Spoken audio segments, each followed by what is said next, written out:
Salut chers femmes et hommes de caractère, bienvenue sur CASA, la chaîne qui promeut les initiatives de personnes noires qui défient le statu quo. Aujourd'hui, j'aimerais te parler d'un homme qui a réussi en tant qu'entrepreneur du fait de nombreuses inventions qu'il a su transformer en des succès commerciaux. De ces inventions, j'aimerais porter le focus aujourd'hui sur celle qui est devenue indispensable dans notre vie quotidienne, à savoir le feu tricolore qui régule la circulation aujourd'hui sur toutes les routes du monde. L'homme derrière cette invention n'est autre que Gareth Augustus Morgan Sr. La suite, c'est dans 20 secondes après le générique.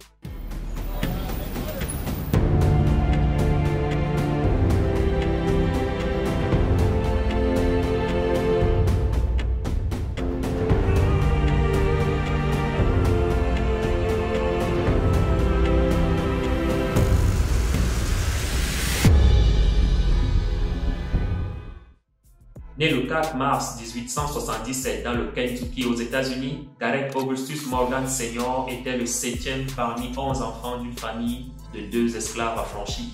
Gareth a inventé le feu tricolore en 1922 après avoir été témoin d'un accident de la route. Il a tout de suite réalisé le besoin de créer un dispositif qui empêcherait les véhicules et les piétons d'entrer en collision.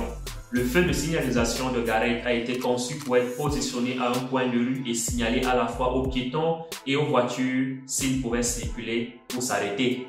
Avant l'invention de Gareth, les panneaux de signalisation existaient, mais ces derniers n'étaient composés que de 2 positions, à savoir arrêt et départ.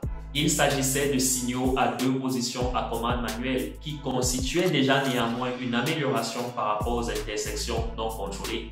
Il ne laissait aucun intervalle entre les ordres d'arrêt et de départ pour l'augmentation fréquente des incidents de collision aux intersections achalandées. Il faut dire que la production automobile pour le marché de masse aux États-Unis a eu lieu au tournant du XXe siècle. À l'époque, les piétons, les bicyclettes, les charrettes tirées par des animaux et les nouveaux véhicules à moteur devaient tous partager les mêmes routes. L'invention de Morgan était un poteau en forme de T qui incorporait 3 positions, à savoir arrêt, départ et position d'arrêt pour toutes les directions. Le 3e indicateur interrompait la circulation dans toutes les directions avant de permettre aux véhicules de continuer sur l'une ou l'autre des routes de l'intersection. Cette fonctionnalité facilitait particulièrement les déplacements des automobilistes, leur permettant de traverser les intersections de manière plus sûre. Elle réduisait également les dangers auxquels étaient auparavant confrontés les piétons, laissant la place à une traversée de la route et à des déplacements plus sécurisés. Gareth a reçu un brevet pour son invention en 1923, puis a transféré les droits de l'invention à General Electric pour $40 000, ce qui était une somme colossale à l'époque, surtout pour un noir, fils de 2 anciens esclaves et âgé d'à peine 46 ans. Avant sa contribution ingénieuse, Gareth avait travaillé comme homme à tout faire à Cincinnati et avait ensuite déménagé à Cleveland où il travaillait comme réparateur de machines à coudre.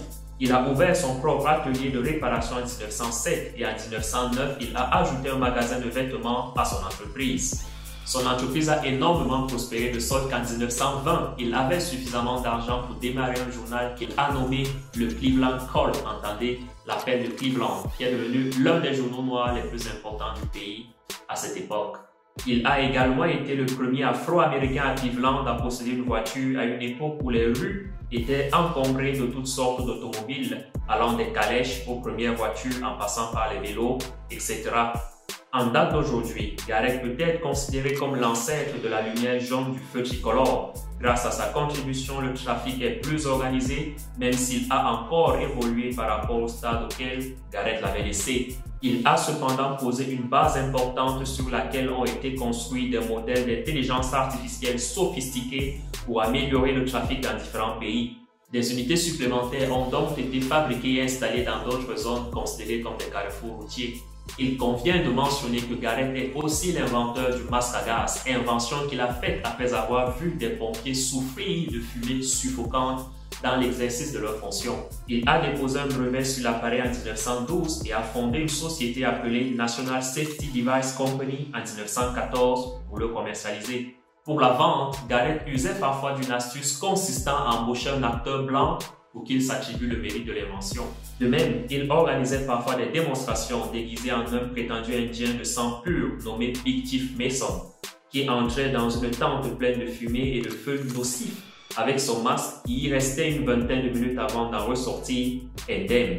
Qu'importe l'époque à laquelle Gareth est né, il a su mettre à profit ses compétences pour résoudre un problème qui fait qu'on se souvienne de lui de nombreuses décennies après.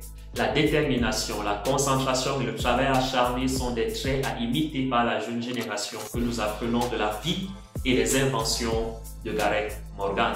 Ceci était l'histoire de l'inventeur du feu tricolore, Gareth Augustus Morgan Sr.